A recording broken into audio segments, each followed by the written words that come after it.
Jonnawada PHC వైద్యాధికారి అహ్మద్ బాబుపై పెనుపల్లి వీహెచ్సీ వైద్యాధికారి శివప్రియ అసత్య ఆరోపణలు చేస్తోందని వైద్య సిబ్బంది ఆరోపించారు.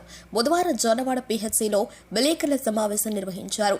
సందర్భంగా వారు మాట్లాడుతూ ఆమె కావాలని వైద్యాధికారిపై ఆరోపణలు చేస్తోందని, ఆమె సక్రమంగా విధులకు రాకుండా నిర్లక్ష్యంగా వ్యవహరిస్తూ సిబ్బందిపై దురుసుగా ప్రవర్తించేదని ఆరోపించారు.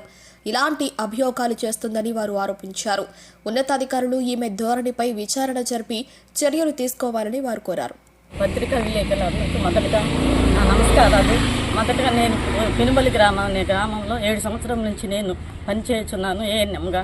కానీ మాకు 4 సంవత్సరాల నుంచి ఎమ్మెల్యే అన్న శివప్రియ గారు పనిచేస్తున్నారు. ఆమె వల్ల వర్క్ విషయంలో నేనైతే చాలా సఫర్ అయ్యాను. ఎందుకంటే ఆమె పొద్దున 10:30కి 9:30కి ఆ టైంకి వస్తారు. వచ్చి అప్పుడు ఆశాల చేత టిఫిన్లు తెప్పించుకొని తినడము, ఫోన్లు మాట్లాడుకోవడం, చీటీలు గురించి, 1 గ్రామ్ గోల్డ్, శారీసు, డ్రెస్సులు వీటి గురించే మాట్లాడుకుంటారు. 12:30 వరకు ఓపీ చూసుకుంటారు. తర్వాత మధ్యాహ్నం అన్నానికి వెళ్తారు. బుచ్చిలో ఆమె ఉండేది. 12:30కి వెళ్ళి తర్వాత 3 గంటలకి వాళ్ళ హస్బెండ్ తీసుకొస్తారు. లేదంటే ఏదన్నా వర్క్ ఉంటే నాకు ఫోన్ చేయండి అంటారు. కానీ ఆ ఉండే లేకపోయినా మేమైతే గ్రామాల్లో తిరిగేవాళ్ళం కాబట్టి ఉదయం నుంచి సాయంత్రం వరకు గ్రామంలో ఉండి గర్భవతులు అయితేమి, డెలివరీ అయిన వాళ్ళు అయితేమి, పేషెంట్ ప్రతి ఒక్కరిని జ్వరాల వాళ్ళు, టీబీ పేషెంట్ వీళ్ళందరూ మేమే చూసుకుంటాం. అంటే ఏరియాలో తిరిగే వాళ్ళం కాబట్టి. కానీ ఆమె ఏ రోజు మధ్యాహ్నం వరకు ఓపీ చూసుకోవాలి. ఓపీ చూసుకునేది కూడా 10 మంది 15 మంది లోపలే, కానీ అంతకంటే ఎక్కువ కూడా రారు.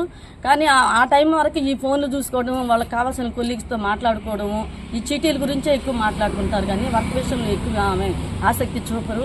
ఈ ఉద్యోగం నాకు అవసరం లేదు, నేను ఎందుకు అందరి చేత అడిగించుకోవాలా, నేను వెళ్ళేటప్పుడు ఎప్పుడైనా కానీ ఇక్కడ అందరినీ పెంట చేసిపోతాను, నేను ఎందుకు కామ్గా ఉంటాను, నన్ను అడుగుతున్నారు వర్క్ విషయంలో. అంటే వర్క్ విషయంలో నా మీదే నిన్న కూడా ఆమె అలిగేషన్గా చెప్పింది, నాకు సపోర్ట్ చేయటం లేదని. ఆమె యాప్స్ వేరు, నా యాప్స్ వేరు. యాప్స్ నా వరకు ఆమె చేసేది లేదు, ఆమె నేను చేసేది ఏమి ఉండదు. కలిసి చేసేదంటే క్యాన్సర్ స్క్రీనింగ్ సర్వే అనేది ఉన్నది. ఆ స్క్రీనింగ్లో కూడా ఇద్దరివి సపరేట్ చేసుకొని చేస్తున్నాము. వాటి విషయంలో కూడా ఆమె ఓపీలో కూర్చొని వీళ్ళ దగ్గర వాళ్ళకి వెళ్ళక బాగుండని ఫోన్లు చేసుకోవడము, ఓటీపీలు చెప్పుకొచ్చుకొని చేపించుకుంటారు. నేనైతే ఉదయం నుంచి మధ్యాహ్నం వరకు ఏరియాలోని గర్భవతులు గారు కానీ, టీబీ పేషెంట్లు కానీ ప్రతి పనిలో గ్రామస్తులైనా కనుక్కోండి మీరు, నేను ఎలా తిరుగుతాను, ఎలా ఉంటాను పని విషయంలో. నా మీదే అలిగేషన్ పెట్టింది. ఆమె ఏంటంటే ఏమో రావడం లేదని మేము ఏ రోజు కూడా ఆమె గురించి అడగలేదు. సార్కి చాలా సార్లు అయితే చెప్తున్నాము. కానీ మీరు సర్దుకొని చేసుకోండమ్మా, ఒకరికొకరు కలిసిపోయి ఉండాలి, ఇట్లా అలిగేషన్ చేసుకోకూడదు అని చెప్పి అన్నారు. అలాగే మేము సర్దుకొని చేసుకుంటున్నాము. ఆ రోజు కూడా మేము సారా చెప్పిన తర్వాత వచ్చి ఏమి పని విషయంలో అంటే నాకెవరు హెల్ప్ చేయట్లేదు, నాకెవరు ఏం చేయట్లేదు అని అన్నారు. అప్పుడు సార్ గారు పిలిచి వీళ్ళ ఆశాన్ని, మీరు ఎప్పుడు ఏడే ఉంటారు కదమ్మా, మీరు ఎందుకు ఆమెకు పని చేయట్లేదు ఏంటంటే అప్పుడు వాళ్ళు చెప్పడం జరిగింది. సార్ ఓపీ మేమే చూస్తాము, పేర్ల వరకే ఆమె చూసుకుంటారు, ట్యాబ్లెట్లు మేమే ఇస్తాము, పేషెంట్లు బీపీలు షుగర్లు కానీ ట్యాబ్లెట్లు మాకు తెలియకపోయినా కానీ, అంత చదువుకోకపోయినా కానీ మాకు మీరు చూసి కనుక్కొని ఎతికి ఇవ్వండి అని చెప్పి వాళ్ళ చేత ఇప్పిస్తారు. ఓపీ రోజు మార్చి రోజు ఒక్కొక్కరు డ్యూటీలు వేస్తున్నారు వాళ్ళకి. మామూలుగా అయితే ఆమె రావాలి మధ్యాహ్నం నుంచి ఏరియాలకి, కానీ ఏరియాలకి ఏ రోజు రారు. ఎప్పుడన్నా మరీ సీరియస్ కేసు ఏదన్నా ఉంటే సార్ గారు చెప్తే ఆ రోజు వరకు వచ్చి ఆ ఫోటో అనేది కన్ఫామ్గా తీసి పెట్టుకొని ఎప్పటికైనా నాకు పనికి వస్తుంది అనే విషయం మీద చేరినప్పటి నుంచి అట్లాగే పెట్టుకో ఉంటుంది ఆమె. మేమైతే ఏ రోజు సార్ని ఇట్లా సార్ మాకు ఇట్లా అలిగేషన్ చేస్తుందని చెప్పి మేము చెప్పలేదు. చాలాసార్లు అన్నాం, కానీ సర్దుకొని అన్న తర్వాత మేము కామ్గా ఉన్నాము సార్. ఆ రోజు అడగడం జరిగింది ఎఫ్పీసీకి, అంటే ఎఫ్టీపీ ప్రోగ్రామ్కి సార్ వచ్చినప్పుడు. అడిగినప్పుడు ఆమె ఏం చెప్పిందంటే నాకెవరు హెల్ప్ చేయలేదు కదా అన్నప్పుడు వీళ్ళందరూ చెప్పారు, సార్ ఏమో వీళ్ళందరూ చేస్తున్నారు కదా, మీరు చేయకపోతే ఎట్లా అని చెప్పి అన్నారు. నా కోసం కాదు సార్ వాళ్ళు వచ్చేది, ఏఎన్ఎం కోసము ఆ వర్క్ చేస్తారు అన్నది పిలిచారు. అప్పుడు నేను చెప్పడం జరిగింది, సార్ నా యాప్ల గురించి వాళ్ళకి ఒక్క విషయం కూడా తెలియదు. ఆమె యాప్లు కూర్చోబెట్టించుకొని ఆమె వాళ్ళ చేత నేర్పించి చేయించుకుంటుంది. ఎన్సీడీ కూడా నీకు నేను ఫోన్పే చేశాను కదా డబ్బులు 500 అంటే మాకేదన్నా అవసరం నా చేత వేయించుకుంటారు వీళ్ళు ఆశాలు. చేసాను కదా, వెళ్ళి నువ్వు గ్రామంలో నా సర్వే ఇది చేయించుకోరా అని చెప్పి చేయించుకుంటారు సార్. వాళ్ళు కావాలంటే వాళ్ళ చేత మాట్లాడించాలి సార్ మీరు చెప్పి మాట్లాడించడం జరిగింది. వాళ్ళు కూడా చెప్పారు ఆమెకి, ఆ ముందరే చెప్పారు. అయినా కానీ నేను ఇట్లా టెన్షన్ అయిపోతుంది, నేను ఎక్కడ పనిచేసేది, మీరు నాకేం హెల్ప్ చేయట్లేదు అన్నప్పుడు మేమందరం చెప్పాను సార్, మేము ఇట్లా చేయటం లేదు, అన్నీ మేమే చేస్తున్నాం, ఆ విషయాలు ఇవి సార్ అని చెప్పి చెప్పడం జరిగింది. సార్ అడిగినా కానీ నేను ఎందుకు చేయలేను, మీ వల్ల మాకు టార్చర్ అయిపోతుంది, నేను మానేస్తాను, నేను చేయలేను, ఈ ఉద్యోగం నాకు అవసరం లేదని చెప్పి అన్నారు. అప్పుడు మీరు చేయలేకపోతే వేరే వాళ్ళు వస్తారు కదమ్మా, మమ్మల్ని పై అధికారులు అడుగుతున్నారు కదా, కలెక్టర్ గారి మీటింగ్లో అంతమంది డాక్టర్లు మమ్మల్ని అడుగుతున్నారు, మీరు చేయలేకపోతే మీరు వెళ్ళిపోండమ్మని చెప్పి అంటున్నారు. మమ్మల్ని కూడా అందరూ చేయాలి, ఒకరికి చేసుకోవాలి కదని చెప్పి సార్ అడగడం జరిగింది. ఆ విధంగా అడిగిన తర్వాత మధ్యాహ్నం అన్నానికి వెళ్ళింది. ఆ రోజు విషయంలో అయితే వెళ్ళేసి 2 రోజుల తర్వాత కాముగా వచ్చేసి మళ్ళీ సార్ని వచ్చి డ్యూటీ సెలవు అడిగింది. మా మదర్కి బాగలేదని చెప్పని సెలవు అడిగితే 1 month లీవ్ పెట్టుకొని మళ్ళీ వెళ్ళిపోయిన తర్వాత మళ్ళీ ఇంకా 2 daysకి ఆమె డ్యూటీకి రావాల్సి ఉండగా వచ్చేసి సార్ దగ్గర సాటిస్ఫాక్షన్ అది లెటర్ ఏదో రాయించుకున్నారు సార్. రాయించుకొని అది తీసుకొని తర్వాత రోజు రిజగ్నేషన్ ఉంది, నేను చేయలేను జాబ్ సార్ విషయంలో కానీ నాకేమి సపోర్ట్ చేయట్లేదు. ఆమె ఏది అడిగినా కానీ ఆమె నాకు ఆ విషయం ఉంది, నాకు సర్వే ఉంది, నా గర్భవతులు ఉన్నారు, ఏం చెప్తున్నది, నాకు హెల్ప్ చేయట్లేదు కాబట్టి నేను మానేస్తున్నాను అని క్లియర్గా నా పేరు కూడా మెన్షన్ చేయడం జరిగింది. పేరునమ్మ ఏనమ్మ నాకు ఇట్లా హెల్ప్ చేయట్లేదండి. కానీ నేను అప్పుడే చెప్పాను ఆమెకి కూడా. మళ్ళీ మానేసిన తర్వాత ఆ రోజు సాయంత్రం ఈవినింగ్ సార్ పిలిపించాడు ఆమెని, వాళ్ళ హస్బెండ్ని పిలిపించి అడిగాడు. మేమేమి వచ్చాము సార్, ఎందుకు గవర్నమెంట్ జాబ్ మనం ఎందుకు వదులుకోవాలా, ఇట్లాంటివి వస్తూ ఉంటాయి పోతూ ఉంటాయి, అందరూ సర్దుకొని చేసుకున్నాము, ఇవన్నీ వద్దులేమ్మా రాండి అని చెప్పని నేనే అన్నాను సార్. అడిగాము ఆశాలు వచ్చిన తర్వాత. వాళ్ళ హస్బెండ్ అన్నాడు, మాకు ఈ జాబ్ చేసుకొని బ్రతకాల్సినంత పని అయితే లేదు, మా ఆవిడ ఇంకా ఎక్కువగానే చదువుకోంది. మొదటి నుంచి ఆమె అదే చెప్తుంది సార్, నేను డాక్టర్ కంటే ఒక్క సంవత్సరం తక్కువ చదివి ఉన్నాను, కానీ నేను ఈ జాబ్కి వచ్చానంటే గవర్నమెంట్ ఇదని వచ్చాను, నాకు తెలియదు ఇది కాంట్రాక్ట్ అని. నేను ఎప్పుడైనా ఇక్కడి నుంచి వెళ్ళిపోతాను, నేను ఇక్కడే ఉండను, దీనికంటే నాకు ఎక్కువ జీతం వస్తుంది. ఇంతకుముందు నేను చెన్నైలో చేసినాను. నేను వెళ్ళేటప్పుడు మాత్రము నన్ను అడుగుతున్నాడు సారు, మిమ్మల్ని అందరిని అడగట్లేదంటే ప్రతి విషయంలో మీటింగ్లో కావాలంటే మా కొలీగ్స్ అందరిని అడగను సార్. ప్రతి మీటింగ్లో నన్నే ఎక్కువ, అంటే ఫస్ట్ జొన్నవాడ పిలుస్తారు, తర్వాత పెనుబల్లి టార్గెట్లు వచ్చి ప్రతి 3000 జనాభాకి 5 మంది గర్భవతులు రావాలి, 5 మంది డెలివరీ రావాలి. కానీ మాకు ఎక్కువ తక్కువే వస్తాయి సార్, ప్రతి నెల 3, 2, 4 అట్లా. ప్రతి నెల ఏమమ్మా నీకు ఇట్లా వస్తాయి, ఎక్కువ సార్లు నన్నే నిలబెట్టి నన్నే అడుగుతారు. ఒక NCD అంటే క్యాన్సర్ స్క్రీనింగ్ వరకు ఆమె రావడం జరుగుతుంది గ్రామాల్లోకి. మీరు ఏదైనా కావాలంటే గ్రామంలో నేను తిరుగుతున్నాను లేదు కనుక్కోండి మీరు. నా విషయంలోనే అట్లా చేసింది. కానీ ఇవన్నీ ఆమె నిన్న చేసిన ఆరోపణలన్నీ ఇవన్నీ అబద్ధాలే సార్. నేను నమ్మకం నిజంగా నువ్వు చెప్తున్నాను, నేను దేవుని దగ్గరికి వెళ్ళేవాళ్ళమి, అట్లాంటి అబద్ధాలు అయితే చెప్పం. ఆ విషయంలో కూడా మా విషయంలో అయితే మేము కూడా చెప్పట్లేదు. ప్రతి ఒక్కరూ నన్ను అంతా సార్, మా కొలీగ్స్ కూడా పొద్దున్న వస్తావు రేతి 7-8 దాకా సర్వేలను చేసుకుంటాను, నీకంటే ఇంటికాడ ఇబ్బంది లేదని ఉంటావు అని చెప్పి అందరూ నన్ను అడుగుతారు. అయినా కానీ నా పని విషయంలో నేను చేసుకుంటాను. ఆ వల్ల చాలా డాక్టర్ గారు కూడా చాలా మంచివారు. ఆయన విషయంలో కూడా అందరికీ ఏవి రావాల్సిన అప్పటికప్పటికి చేపిస్తాడు. ఆ క్యారెక్టర్ విషయంలో కూడా, ఆ పెట్టిన విషయంలో కూడా ఆయన ఎటువంటి 100% ఏ క్యారెక్టర్ విషయం పెనుబల్లో కూడా చెప్పారు సార్. ఆయన క్యారెక్టర్ విషయం మాత్రం 100% ప్యూర్ అని చెప్పడం జరిగింది సార్. పెనుబల్లి గ్రామంలో అప్పుడు కూడా నాకైతే గొడవ జరగలేదు, అంత చెప్తున్నా విషయం అయితే చెప్తున్నా. ముందు విషయం మీ ఇద్దరి మధ్య గొడవని వచ్చి మాట్లాడారని చెప్పారు, సర్దు పెట్టారని తెలిసింది. గొడవ కాదు సార్ అది జరిగింది. ఆ రోజు 104 బండి ప్రోగ్రామ్ విషయం జరుగుతున్నప్పుడు సారు దానికి అటెండ్ అవ్వాలి. సార్ వచ్చారు. ఆ రోజు 14 సంవత్సరాల నుంచి ఎంత వయసు వరకు ఉంటుందో ముక్త భారత్ టీవీ అని లిస్ట్ ఇమ్మన్నాడు సారు.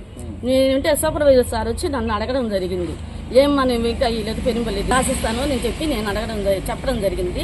అంతలోపు ఒక ½ hour లోపల సార్ వచ్చారు. సార్ రాగానే సార్కి సూపర్వైజర్ సారు పెనుబల్లి వాళ్ళు నాకు లిస్ట్ ఇవ్వలేదు అని చెప్పి అడిగారు. అడిగినప్పుడు అప్పుడేం చెప్పిందంటే ఆమె నన్ను అడిగాడు, సార్ సాయంత్రం కల్లా రాసిస్తాం సార్ అని చెప్పి అన్నాను. తర్వాత ఆమెని కూడా అడిగారు, MLH మేడం గారిని, ఏమ్మా నువ్వు చెప్పలేదా వాళ్ళకి ఆశాలకి అంటే, ఆశాలకి నేను 2 రోజుల నుంచి లీవ్లో ఉన్నానని చెప్పడం జరిగింది.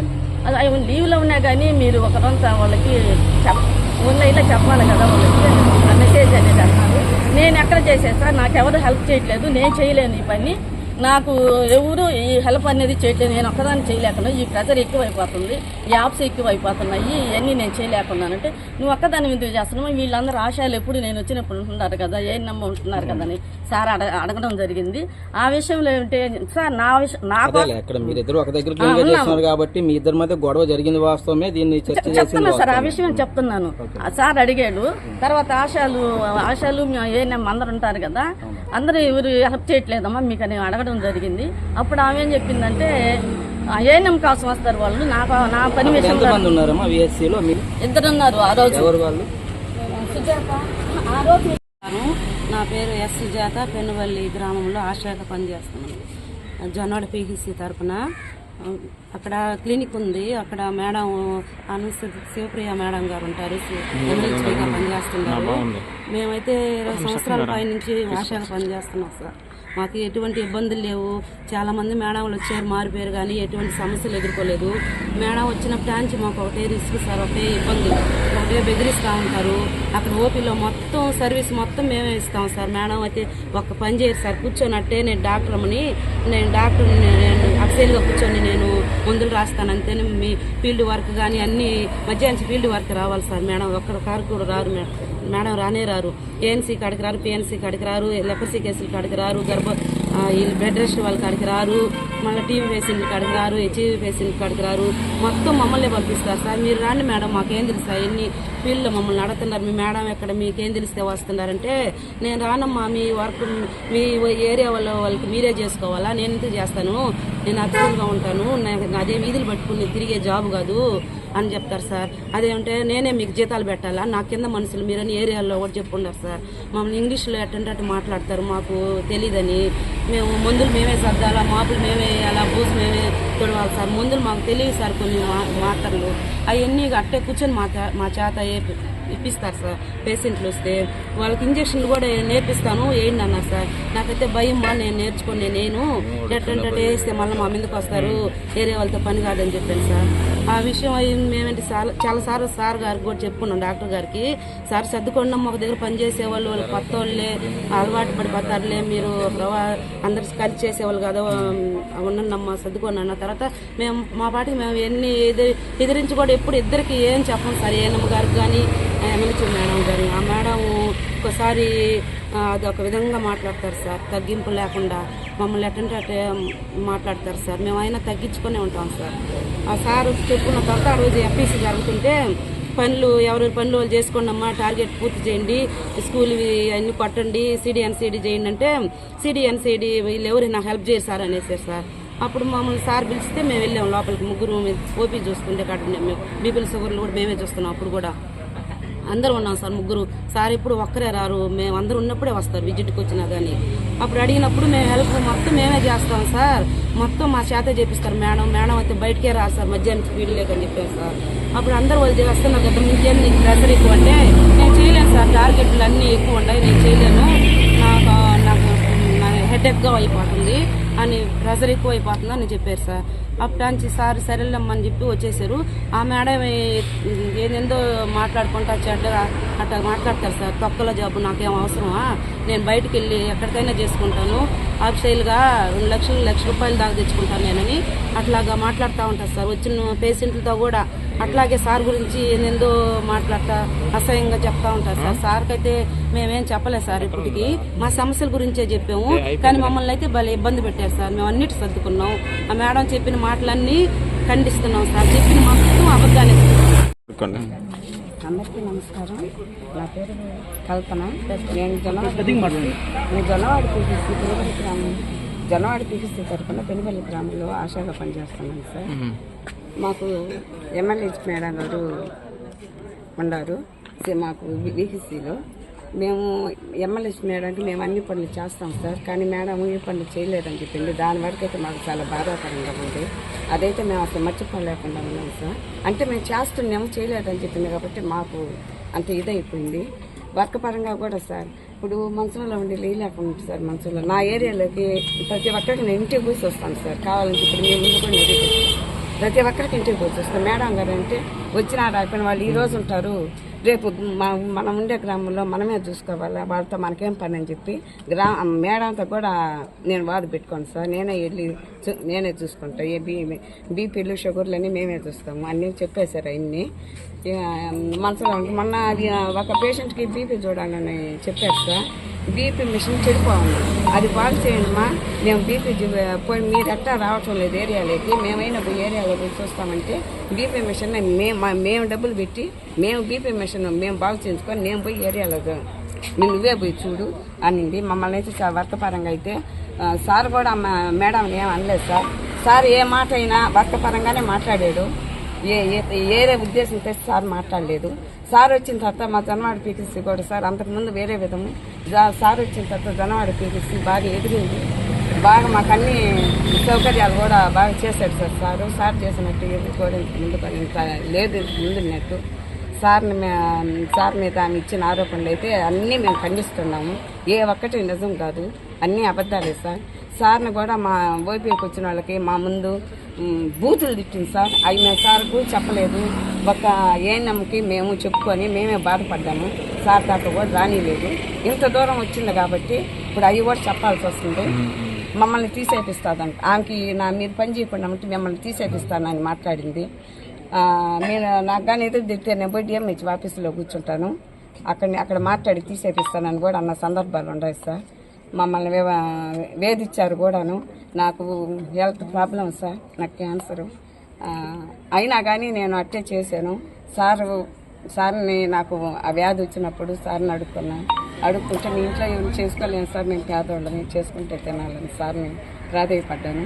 సార్ మీ ఇంట్లో ఎవరైనా చదువుకున్న అమ్మాయిలు ఉంటే చేయించుకోండి అమ్మని కూడా చెప్పడం జరిగింది. సార్ మా పాప ఎంటర్ చదవండి సార్ అంటే మా కోడలు చేత 2 నెలలు 3 నెలలు అది చేయించుకున్నారు. దాకా చేసింది సార్. అవతల నా స్థానం లేదు, నేను ఇచ్చాను. సార్ వల్ల అయితే ఏ ఉద్దేశాలు లేవు సార్. ఏది చేసినా డ్యూటీ పరంగా అడుగుతాడు, వర్క్ పరంగా అడుగుతాడు, ఈ విధంగా అడుగుతాడు. కానీ వేరే విధంగా అయితే ఏం లేదు అని చెప్పినవి అని మేము ఖండిస్తున్నాం సార్. యాక్ట్ నుంచి తను పర్సనల్గా కలెక్టర్ గారికి కూడా వెళ్ళింది. ఇది చూడండి, ఇదే ప్రూఫ్. ఇంకా సార్ ఏంటంటే వర్క్ విషయానికి వచ్చిన కాడికి మా సెక్టార్ మీటింగ్ జరుగుతుంది మా పిహెచ్లో. ప్రతి మంత్ సెక్టార్ మీటింగ్ అని జరుగుతుంది. ఆ సెక్టార్ మీటింగ్లో వర్క్ ఎప్పుడైతే పెండింగ్ లిస్ట్లో పైన ఆఫీస్ నుంచి డిఎంహెచ్ఓ ఆఫీస్ నుంచి పెండింగ్ లిస్ట్ అనేది వస్తుంది. దాంట్లో ఏవైతే చైన్ వాళ్ళు ఉంటారో వాళ్ళనే సారు, ఈవెన్ నేను కూడా ఎప్పుడైనా ఏ మంత్ అయినా పెండింగ్ లిస్ట్లో ఉంటే నన్ను కూడా అరిచిన రోజులు ఉన్నాయి సార్. ఎందుకు చేయలేదు ఏఎన్ఎం గారిని కానీ ఆశాల్ని కానీ యాజ్ ఎమ్మెల్హెచ్పి కానీ నన్ను ఎందుకు చేయలేదమ్మా మీరు వర్క్ అని చెప్పేసి అందరి ముందే అరుస్తారు. అంతేగాని పర్సనల్గా పిలిచి మీరు ఎందుకు చేయలేదని చెప్పి అరిచిన రోజులైతే అస్సలు లేవు. శాలరీ విషయాలు ఎత్తుకుంటే ఇప్పుడు మాకు పైన ఆఫీస్ నుంచి ఆర్డర్స్ వచ్చున్నాయి. ప్రతి ఒక్క రికార్డ్స్ అనేటివి వెరిఫికేషన్ చేసి సైన్ పెట్టి శాలరీస్ పెట్టండి అని చెప్పి ఆర్డర్స్ వచ్చున్నాయి. అది సార్ ప్రతి ఒక్క విలేజ్ని ఒక్కొక్క రోజు కానీ లేదంటే అందరు ఎమ్మెల్హెచ్పీని పిలిచి మీ రికార్డ్స్ వెరిఫికేషన్ చేసిన తర్వాతే సూపర్వైజర్స్ కూడా చెక్ చేస్తారు మా రికార్డ్స్. చూసిన తర్వాత శాలరీస్ ప్రతి నెల కంపల్సరీగా పెట్టేవాళ్ళు సార్ శాలరీస్ మాత్రం. అంతేగాని ఆపకుండా ఏ నెల శాలరీ రాకుండా అయితే లేదు మాకు. ఇట్లా సార్ మీద ఇట్లా పోస్ట్ యాక్ట్ కింద పెట్టడం చాలా అనేది మాకు బాధాకరంగా ఉంది. మా పిహెచ్ స్టాఫ్కి కానీ ఏదైనా కూడా మాకేమైనా లీవ్స్ కావాలన్నా సార్ ఇప్పుడు ఎమర్జెన్సీ సార్, మాకు ఇప్పుడు ఫ్యామిలీ పిల్లలకు బాగలేదు, ఫ్యామిలీకి ఏమైనా ఎమర్జెన్సీ సార్ అని అంటే సరే అమ్మా మీరు అప్లై చేయండి, లీవ్ అప్లై చేసి లీవ్ తీసుకోండి అని చెప్పేసి మెసేజ్ పెట్టినా కూడా సార్ మాకు రియాక్ట్ అయ్యేవాళ్ళు. అంతేగాని ఇలాంటి పోస్ట్ యాక్ట్ కింద పెట్టి సార్ ఇలాంటి చెడు ఆరోపణలు చేయడం మాత్రం ఇది తప్పు. ఇలాంటి తగ్గిన ఇంకొకసారి ఎవరు పెట్టకుండా ఉండాలని చెప్పి కోరుతున్నాం.